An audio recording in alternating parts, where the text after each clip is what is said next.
पीछे जा रहे हैं तो बन के पेड़ों ने, लताओं ने उनसे कहा है कि सुखदेव जी महाराज मोह माया से ग्रस्त, आप इनके पीछे मत जाओ। इधर वेद व्यास जी महाराज घर लौट कर आ जाते हैं। सुखदेव जी महाराज आगे चलते गए, अपने नाभि के नाल को एक वृक्ष पर डालते हैं जिसे आज के समय में अमरवेल के नाम से जाना जाता है। सुखदेव जी महाराज और सुदूर जंगल में पहुंच जाते हैं, पद्मासन धारण करते हैं, बैठ जाते हैं, बैठकर भगवान के भजन में लीन हो जाते हैं। इधर वेद व्यास जी महाराज अपने शिष्यों को कुछ मंत्र सिखाते हैं और कहते हैं कि जंगलों में जाओ, जैसे मेरे पुत्र सुखदेव को देखो, उसके सामने कुछ मंत्र प्रकट करना। वेद व्यास जी महाराज के जो शिष्य हैं वो सिंदूर जंगल में जाते हैं। जैसे सुखदेव जी महाराज को देखते हैं, उनके सामने मंत्र पुष्ट करते हैं, मंत्र बोलते हैं। सुखदेव जी महाराज अपने नेत्र खोल लेते हैं, उनसे कहते हैं कि और कुछ मंत्र हो तो हमारे सामने प्रकट करो। शिष्य कहते हैं कि अगर भगवान आपको और मंत्र सीखने हैं और कुछ जानना है तो अपने पिता के पास जाइए, उनके पास ऐसे बहुत से मंत्र हैं। अब सुखदेव जी महाराज वेद व्यास जी महाराज के पास आ जाते हैं। अब वेद व्यास जी महाराज मन में विचार करते हैं कि मैं सुखदेव को भागवत कथा सुनाने से पूर्व इसकी परीक्षा कर लेता, काम और क्रोध। अब वेद व्यास जी महाराज जनक जी को पत्र लिखते हैं कि मैं अपने पुत्र को भेज रहा हूं और काम और क्रोध की परीक्षा कर ले। सुखदेव जी महाराज को जनक जी के पास भेज देते हैं। सुखदेव जी महाराज जैसे ही पहुंचते हैं, द्वारपालों से कहते हैं कि जनक जी को बुलाओ, हमें उनसे भेंट करनी है। इधर जनक जी के पास जैसे ही संदेश पहुंचता है तो जनक जी कहते हैं उनसे कहो कुछ देर प्रतीक्षा कर। इधर सुखदेव जी महाराज प्रतीक्षा करते हैं, एक दिन हो जाता, 2 दिन हो जाते, 3 दिन हो जाते। जनक जी आते हैं, जैसे ही भेंट होती है तो सुखदेव जी शांति से बैठे हैं, क्रोध की कोई लालसा नहीं है उनके मुखमंडल। इधर जनक जी बहुत स्त्रियां हैं, उनके पास सुखदेव जी को भेजते हैं और उनको कई दिन हो जाते हैं। देखते हैं काम वासना भी सुखदेव जी के मन में नहीं। वेद व्यास जी महाराज को पत्र लिखते और कहते हैं कि तुम्हारे पुत्र ने काम और क्रोध पर विजय प्राप्त कर ली। वेद व्यास जी महाराज पत्र जैसे ही पढ़ते हैं, पुत्र आते हैं, सुखदेव जी महाराज को श्रीमद् भागवत कथा का रसपान कराते हैं। श्री सुखदेव जी महाराज भागवत कथा सुनकर अपने पिता के चरण कमलों को छूते हैं, आशीर्वाद लेते हैं और उसी सिंदूर जंगल में चले जाते हैं, पद्मासन पर बैठते हैं और भगवान के भजन में लीन हो जाते हैं। इधर उत्तराखंड के नैमिषारण्य क्षेत्र में शौनकादिक ऋषि शुल जी महाराज के सूत महाराज से कहते हैं कि इधर वेद व्यास जी महाराज ने रचना की, सर्वप्रथम सुखदेव जी महाराज ने सुनी, लेकिन भारत भूमि पर कैसे आई, प्रचार प्रसार कैसे हुआ। इधर सूत जी महाराज कहते हैं कि एक बार महाभारत के युद्ध में से पूर्व बताया है कि कुरुक्षेत्र का युद्ध नहीं होगा अगर द्रौपदी मैया एक शब्द ना कहते कि अन्य का पुत्र अन्य। ये बात दुर्योधन को बुरी लगी। महाभारत हो गई तभी तो कहा है कि शब्द संभाल के बोलियो, शब्द के हाथ न पाओ, एक शब्द है औषधि और एक शब्द है घाव। इसलिए किसी से बात करें शब्द संभाल के बोलना चाहिए, ना जाने किसको कब बुरा लगा। इधर भगवान कन्हैया और दुर्योधन के पास जाते हैं। दुर्योधन से कहते हैं कि तू पांडवों को सिर्फ 5 गांव दे, कुरुक्षेत्र का युद्ध नहीं होगा। लेकिन दुर्योधन कहता है कि कन्हैया तुम 5 गांव की बात करते हो, मैं थोड़ी सी जमीन पांडवों को ना।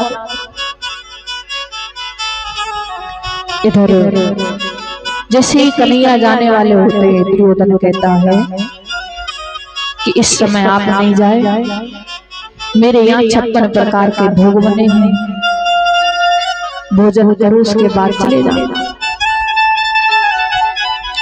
इधर भगवान कन्हैया दुर्योधन से कहते हैं कि मेरा जो निमंत्रण है वो विदुर जी के यहाँ है, मैं वहां भोजन करूं।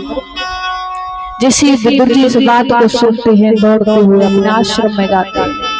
विदुरानी से कहते हैं कि देवी आज कन्हैया हमारे यहाँ आए। उन्होंने कहा है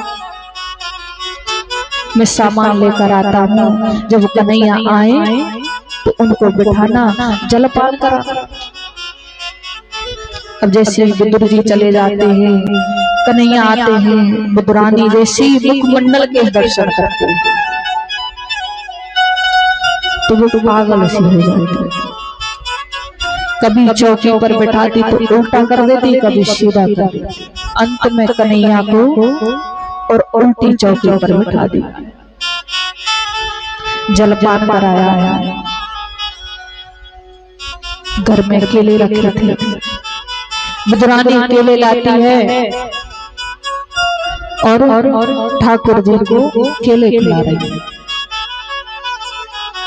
छीलती है, केला बगल में पटक देती है और छिलका ठाकुर जी को खिला रही है। और ठाकुर जी को भी याद नहीं, ठाकुर जी बड़े प्रेम से छिलका खा रहे हैं। बताया जाता है कि जो भगवान होते हैं वो सरल व्यक्ति को मिलते हैं, छल कपट के जो व्यक्ति होते हैं उनको भगवान नहीं मिलते।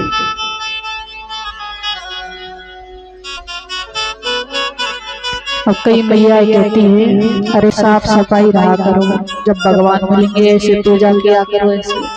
अरे जो कर्मा बाई थी ना वो नहाती भी नहीं थी और भगवान को भोजन बनाती थी और भोग लगा देती। यानी मन स्वच्छ होना चाहिए, शरीर स्वच्छ भी नहीं कहा। तुम नाली शरीर के अंदर तो गंदगी तब भी जमा, तो मन साफ होना चाहिए, शरीर साफ से कोई मतलब। इधर ठाकुर जी कन्हैया पांडवों के पास जाते हैं, कुरुक्षेत्र का युद्ध होता है। अब जैसे कुरुक्षेत्र का युद्ध होता है तो भीष्म पितामह है वो दुर्योधन के साथ आए, पांडवों के साथ कन्हैया है। युद्ध चलता रहता है, कई कौरव मारे जाते हैं लेकिन 5 पांडवों का कुछ नहीं होता। एक दिन दुर्योधन भीष्म पितामह के पास जाता है। भीष्म पितामह से कहते हैं कि हमारे कई कौरव मारे गए लेकिन 5 पांडवों का कुछ नहीं हुआ। लगता है पिता में आप हमारी तरफ हो, लेकिन युद्ध पांडवों की तरफ से कर रहे हो।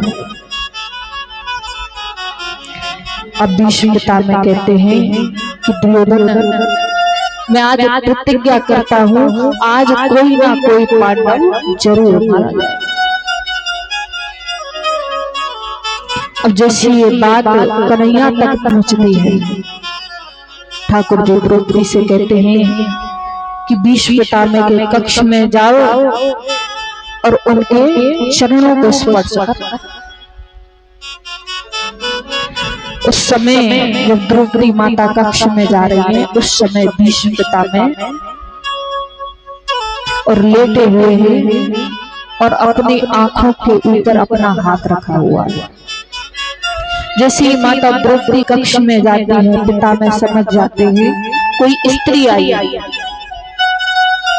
लेकिन वो कौरवों की पत्नी समझते हैं, तो उसे आशीर्वाद देते हैं कि अखंड सौभाग्यवती हो। जैसे ही आशीर्वाद देते हैं, हाथ हटाते सामने देखते हैं द्रौपदी जी। इधर युद्ध चालू होता है, शुरू होता है।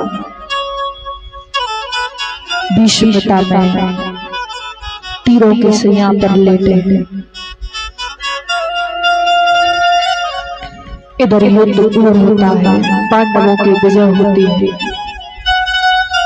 सभी कौरव मारे जाते हैं। सिर्फ दुर्योधन बचता है, उसकी भी जंघा को भीमसेन इतना घायल कर देते हैं कि वो कुरुक्षेत्र में पड़ा हुआ है, रो रहा है। अश्वत्थामा जाते हैं, अश्वत्थामा पूछते हैं कि मित्र तुम कैसे हो? अब दुर्योधन कहता है कि भैया हमारे जो भाई थे वो सभी मारे गए। भीमसेन ने मेरी जंघा पर इस प्रकार प्रभाव किया कि मैं भी चलने लायक नहीं। अब तो मन में विचार आता है किसी भी क्षण मेरी मृत्यु आ जाए, लेकिन मृत्यु से पूर्व मैं चाहता हूं कि मुझसे पहले पांडवों की मृत्यु आ जाए। मेरे मन में एक ही अभिलाषा है। अश्वत्थामा कहता है कि मित्र तू चिंता मत कर, आज रात्रि में मैं जाऊंगा और पांचों पांडवों के सर लाकर तुम्हारे सामने सुबह रख दूंगा। रात्रि में अश्वत्थामा उन्नों की बातें जाता है। बताया है कि उन्नों को दिन में दिखाई नहीं देता और कोई को रात्रि में दिखाई नहीं देता। उस समय पांचों पांडव शिविर में लेटे थे और पांचों पांडवों के पांचों पुत्र भी वही लेटे हुए, जो ऐसे लगते थे मानो पांचों पांडव। अब कुछ ही देर में सभी सो जाते हैं और कक्ष की जो पहरेदारी है वो ठाकुर की कर रहे हैं। गैर रात्रि हो जाती है।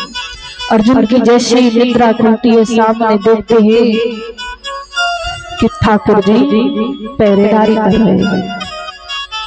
अर्जुन कहता है कि मधुसूदन तुम्हें नींद नहीं आती? ठाकुर जी कहते हैं कि अर्जुन तुझे नहीं पता आज तुम्हारे साथ क्या होने वाला। अर्जुन कहता है कि भगवान जब तक तुम साथ हो ना, जब तक हमें हमारी चिंता ही नहीं। इधर ठाकुर जी उन पांचों पांडवों को वहां से ले जाते हैं, लेकिन जो पांचों पांडवों के जो पुत्र है वो वही लेटे रहते हैं। अश्वत्थामा आता है, पांचों पुत्रों को पांचों पांडव समझकर उनके शीश ले जाता है, धड़ वही रखे हुए। जैसे दुर्योधन के पास ले जाता है, दुर्योधन देखता है तो पाता है कि ये पांचों पांडव नहीं है, पांचों पुत्र हैं। इधर दुर्योधन अपनी मृत्यु को प्राप्त हो जाता है। जैसे ही सुबह होती है तो इधर द्रौपदी मैया अपने पुत्रों के पास जाती है तो पाती है कि पुत्रों के शरीर वही है, रोने लग जाते हैं, रुदन करने लग जाते हैं। बताया जाता है कि अगर अपने पुत्र या पुत्री को कोई कष्ट हो तो सबसे ज्यादा दुख माता को होता है। इधर पांचों पांडव आते हैं, कन्हैया आते हैं। पांचों पांडव प्रतिज्ञा करते हैं कि जिसने भी इस कृत्य को किया है उसे हम जीवित नहीं छोड़ेंगे। इधर अर्जुन जाते हैं, भगवान कन्हैया जाते हैं। अश्वत्थामा इधर अपना बाण छोड़ते हैं, इधर अर्जुन अपना बाण छोड़ते हैं, युद्ध होता है। इधर अश्वत्थामा के केस पकड़कर अर्जुन द्रौपदी के पास ले आता है। द्रौपदी से कहता है कि देवी अभी तुम जानो तुम्हारा काम है, अब इसके साथ कैसा कृत्य करें वो तुम ही बताओ। अब माता द्रौपदी मन में विचार करते हैं कि मेरे पुत्र नहीं रहे कोई बात नहीं, मेरे पति हैं, लेकिन जब कुरुक्षेत्र का युद्ध हुआ तो अश्वत्थामा के पिता द्रोणाचार्य की मृत्यु हो गई। अब अश्वत्थामा की जो मां है उसका सहारा सिर्फ अश्वत्थामा। द्रौपदी मैया कहती है कि जो शिक्षा अश्वत्थामा को नहीं दी वो शिक्षा तुमको दी, इसलिए इसे छोड़ दो। इधर अर्जुन भगवान कन्हैया के पास जाते हैं। भगवान कन्हैया से कहते हैं कि प्रभु आप ही मार्गदर्शन बताओ कि इसे छोड़ा जाए या मारा जाए। भगवान कन्हैया कहते हैं कि एक ब्राह्मण पुत्र है, तुम इसे मारते हुए शोभा नहीं पाओगे, लेकिन एक क्षत्रिय का धर्म है कि जिसने हत्या की है उसे मारना भी आवश्यक है, इसलिए इसे मारो भी मत, इसे छोड़ो भी मत, यानी इसका अपमान करो। इधर अश्वत्थामा का अपमान किया जाता है। जैसे अश्वत्थामा का अपमान होता है तो अश्वत्थामा के मन में ईर्ष्या उत्पन्न हो जाती है। भैया ईर्ष्या किसे कहते हैं?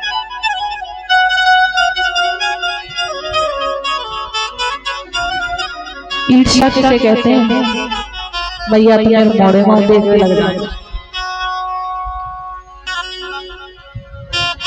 मैं बताऊं ईर्ष्या किसे कहते हैं? एक छोटी सी कथा है कि एक बार एक व्यक्ति ने ब्रह्मा जी की तपस्या करी। ब्रह्मा जी प्रसन्न हो गए। ब्रह्मा जी ने कहा बताओ बेटा तुम्हें क्या वरदान चाहिए? अब उसने क्या कहा कि जब भी मैं कुछ मांगू तुम मुझे प्रदान कर दे। ब्रह्मा जी ने कहा ठीक है, लेकिन एक बात ध्यान से सुनो, तुम जो भी मांगोगे उसे मैं प्रदान कर दूंगा, लेकिन तुम एक मांगोगे पड़ोसी को दो चीज मिलेगी। कि ठीक है। कुछ ही समय हुआ ब्रह्मा जी को याद आया कि ब्रह्मा जी मेरा घर बन गया। ब्रह्मा जी ने उसका घर बना दिया, पड़ोसी के दो घर हो गए। कुछ समय बाद कहा कि ब्रह्मा जी मेरी गाड़ी हो जाए, पड़ोसी के घर को आ गई, उसके घर। धीरे धीरे उस व्यक्ति के मन में ईर्ष्या उत्पन्न हो गई। मेरे पास एक है, उसके पास दो। ईर्ष्या उसे कहते हैं अपने सुख से सुखी नहीं होना, दूसरे के सुख को देखकर दुखी होना। अब उसने मन में विचार किया, ब्रह्मा जी को बुलाया। ब्रह्मा जी से कहा कि ब्रह्मा जी मेरा एक हाथ टूट जाए, पड़ोसी के दोनों टूट गए। और कहा कि मेरी एक आंख टूट जाए, पड़ोसी के दोनों टूट गए। उसे इस बात की चिंता नहीं है कि मेरी एक आंख टूट गई, एक हाथ चला गया। उसको इस बात का सुख है कि पड़ोसी के दोनों हाथ चले गए, दोनों आंख चली गई। इसे कहते हैं ईर्ष्या। अब वो अश्वत्थामा के मन में ईर्ष्या उत्पन्न हो गई। अब मन में विचार करता है कि चक्का की जब लड़ाई हुई थी, अब मन में अपनी पत्नी उत्तरा से प्रेम करके गया था। अब उसको 9 महीने पूर्ण होने वाले। अब उसके गर्भ शिशु को नष्ट करने के लिए वो तीर छोड़ता है। जैसे ही उत्तरा अपनी तरफ तीर आता हुआ देखती है, कन्हैया के पास जाती, उनके चरणों में गिर जाती है कि भगवान इससे मेरी रक्षा करो। उत्तरा कहती है कि भगवान मुझे मेरी चिंता नहीं है कि मेरी मृत्यु हो जाएगी, मुझे चिंता है तो इस गर्भ शिशु की कि इसे कुछ नहीं होना चाहिए। पांडवों को कोई पानी देने वाला जीवित नहीं रहे। अब भगवान कन्हैया उत्तरा को सांत्वना दे रहे हैं, सूक्ष्म रूप धारण करके उत्तरा के गर्भ में चले जाते हैं। अब जैसे उत्तरा के गर्भ में जाते हैं तो उस गर्भ शिशु की रक्षा करते हैं। ये सारा दृश्य माता कुंती देख रही है। साकार रूप में भगवान आ जाते हैं, गर्भ की रक्षा करते हैं। अब जैसे कन्हैया का जाने का समय होता है, इधर जैसे ही उनका जाने का समय होता है, सभी पांडवों से, पत्नियों से, माता कुंती से कहते हैं कि मैया मैं चलता हूं। माता कुंती कहती है कि तुम चले जाना, लेकिन एक मुझे वरदान दे दो कि ये जो तेरे मेरे की डोरी है ना, ये खत्म हो जाए, या फिर मेरे जीवन में और दुख दे। भगवान कन्हैया कहते हैं कि ऐसा वरदान क्यों मांग रही हो कि तुम परम पिता परमेश्वर हो। अब ठाकुर जी कहते हैं कि जब आपने मुझे परम पिता परमेश्वर मान लिया है तो दुख क्यों मांग रही हो। अब माता कुंती कहती है कि भगवान कहा गया है कि दुख आता है ना तभी प्रभु को याद किया जाता है, सुख में याद नहीं आता।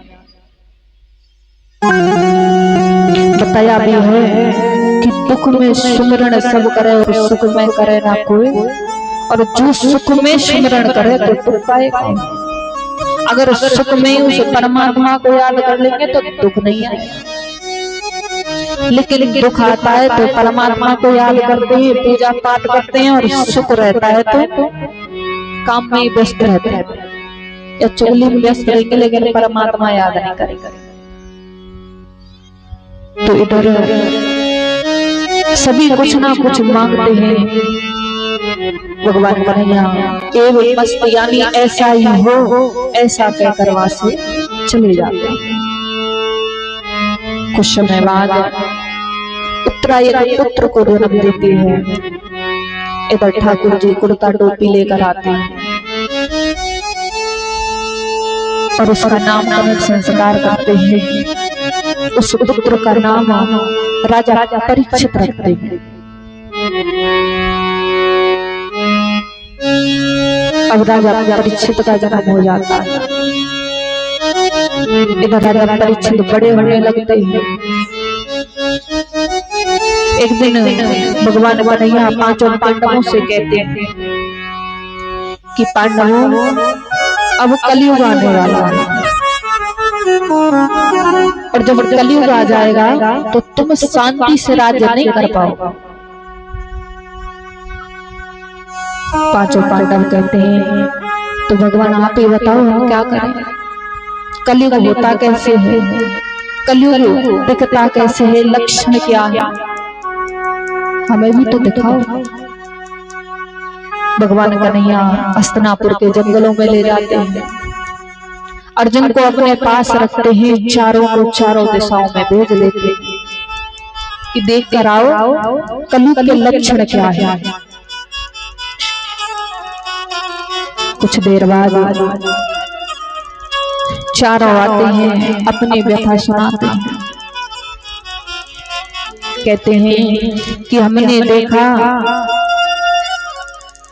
कि एक गाय अपने बछड़े को इतना सींच रही थी, इतना चाट रही थी कि उसके शरीर से रक्त बह रहा था, लेकिन वो बंद नहीं हो रही। आगे हमने देखा कि एक पक्षी के जो पंख होते हैं उस पर वेद के नियम रख गए थे, लेकिन वो मांस का भक्षण कर रहा था। आगे हमने देखा कि एक हाथी है, उसकी 2 सूंड है। आगे हमने देखा कि एक कुआं और 4 कुओं को बताता, लेकिन 4 कुओं पर और एक कुआं भरने को नहीं आया। आगे हमने देखा कि कुछ विशाल बूटें और नीचे से ऊपर जा रही थी, कुछ छोटी छोटी बूटें ऊपर से नीचे आ रही थी। आगे हमने देखा कि एक विशाल भूत नीचे आई और एक तिनके मात्र से रुक गई। ये क्या था? भगवान कन्हैया कहते हैं कि आपने देखा कि एक गाय अपने बछड़े को इतना सींच रही थी कि रक्त बह रहा था, लेकिन बंद नहीं हो रहा। इसका अर्थ है कि कलयुग में कुछ माता पिता ऐसे, सभी नहीं, कुछ माता पिता ऐसे होंगे कि वो अपनी बेटियों को बेच बेच कर जीवन यापन करें। आगे देखा कि एक पक्षी के पंख पर वेद के नियम लिखे हुए थे, लेकिन वह मांस का भक्षण कर रहा था। इसका अर्थ है कि जो संसार है उसमें कुछ पंडित ऐसे होंगे जो मुख पर बड़ी बड़ी बातें करेंगे, पीछे से मांस का भक्षण करेंगे। अब देखा होगा कलयुग में पहले पंडित अंडा, मांस, मक्खी, शराब आदि का सेवन नहीं करते थे, लेकिन अब करते हैं। आगे देखा कि एक हाथी की 2 सूंड थी। इसका अर्थ है कलयुग में कुछ ऐसे होंगे, तेरे मुख पर तेरी सी और मेरे मुख पर मेरी सी, मौते खटी का हो। आगे देखा कि एक कुआं 4 कुओं को भर रहा है, लेकिन 4 कुओं पर एक कुआं भरने को नहीं आ रहा। इसका अर्थ है कि कुछ संतानें ऐसी होंगी, माता पिता 2 संतान चाहे 10 हो जाए, सबका लालन पालन कर देते हैं, लेकिन 10 संतानों पर 2 माता पिताओं का लालन पालन नहीं होता, उनको खिला पिला नहीं पाते। आगे देखा कि कुछ बूटे ऊपर को जा रही थी, कुछ नीचे को आ रही थी। आगे देखा कि एक विशाल बूट नीचे को आई और एक तिनके मात्र से रुक गई। यानी कुछ कर्मकांडी लोग होंगे, वो अत्याचारी हो जाएंगे, और जो अत्याचारी हैं वो सत्संग सुनकर सोए रह जाएंगे। एक विशाल बूट नीचे को आई, तिनके मात्र से रुक गई, यानी जब अंत में जीव का कोई सहारा नहीं होगा, तो अंत में जीव का सहारा परमात्मा है।